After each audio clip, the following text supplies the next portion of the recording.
Y lanzamos una encuesta para saber la opinión de todos ustedes y considera que fueron necesarias las medidas de los transportistas para hacerse escuchar. Está bastante reñida la opinión de las personas que están del otro lado del televisor. Un 56% dice que sí y un 44% dice que no. Ahí están las cifras. Manuel, ¿consideras que este tipo de medidas son las idóneas para hacerse escuchar en este país, que es una característica general que todo se resuelve por medio de protestas? Claro. Fíjate, Miguel, que yo recuerdo que cuando se empezó a trabajar en la desarticulación del conflicto armado interno, una de las grandes preocupaciones de la cooperación internacional era cómo hacer que la sociedad guatemalteca se incrustara en la cultura del diálogo, de la confianza mutua, en la negociación, porque se sabía que veníamos de una sociedad históricamente confrontada, ¿no? Violenta, intransigente. Trágicamente nos demuestra el tiempo y los hechos de que no logramos avanzar en ello y que seguimos siendo una sociedad intransigente, de choque, intolerante, que no dialoga. Yo desconozco las interioridades de cómo se está manejando en este momento el Consejo Municipal, pero al menos yo como ciudadano no escuché que previa a la decisión del Consejo de restringir la circulación del transporte pesado, hubiesen habido negociaciones en las que participó la prensa con los señores de la gremial de transportistas pesados, con las otras instituciones del Estado que tendrían que estar vinculadas, el Ministerio de Trabajo, el Ministerio de Gobernación. No escuché que esta decisión fuese producto de un consenso, de un previo diálogo, hasta arribar a un acuerdo. Lo que yo escuché como ciudadano fue que de un día para otro se dictamina que las disposiciones ahora son estas. ¿Cuál es la reacción entonces que tienen los transportistas como parte del pueblo pobre de Guatemala, Miguel? Que solo a través de la protesta se le escucha.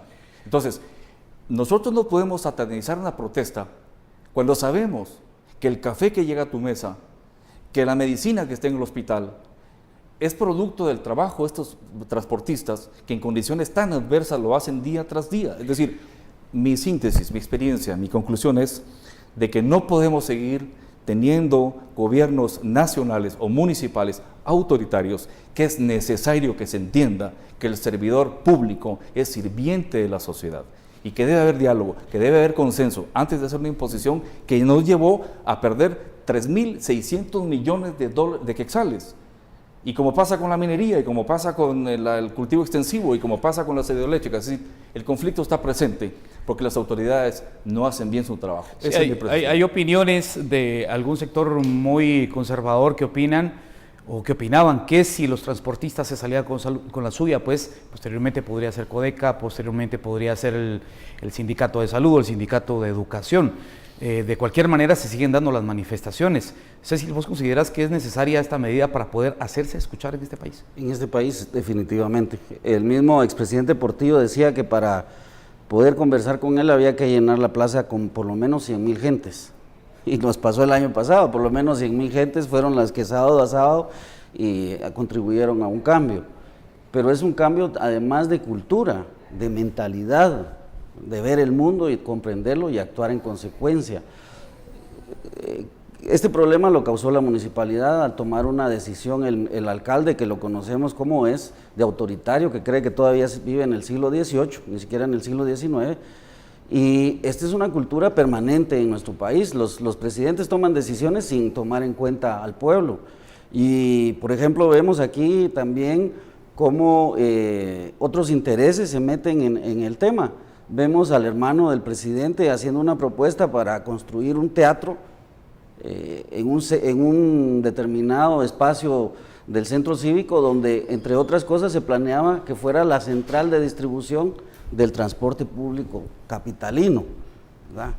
Y el problema grande es ese, el problema es que aquí tomamos decisiones sin la consulta de las mayorías, y esa cultura que no es nada democrática, la traemos arrastrando no del conflicto recién pasado, sino de toda nuestra historia, y tiene que ver también con esta encuesta. Esta encuesta, obviamente, el 56% que estuvo de acuerdo con las medidas de los transportistas estaba viendo su problema de tener la logística para su consumo, para sus ventas.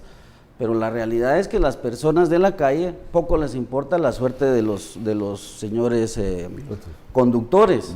¿Por qué? Porque cuando uno va en su carrito chiquito, en su moto, los choferes de los grandes cisternas no respetan y le echan a uno el camión. Y sí, eso es prepotencia, ese es abuso de poder. Lo mismo pasa con los señores que manejan las camionetas de transporte público. No vemos que la ciudadanía se pronuncie en favor de ellos, porque también hay una cultura de autoritarismo y de prepotencia de parte de ellos. Sí, lo más seguro es que también los transportistas, yo tuve la oportunidad de hablar con varios de ellos, obviamente también están perdiendo de alguna manera porque es el trabajo con el que llevan sustento a sus hogares, ¿no? Hay otra cosa muy importante acá. Álvaro Arzú en algún momento dijo que no se iba a dejar extorsionar. Sin embargo, en la negociación que se ha hecho que terminó hace unas horas, pues el presidente Jimmy Morales logra que también ellos cedan parte de esta decisión y los van a dejar circular los días sábados. Con esto vamos a regresar después del corte comercial.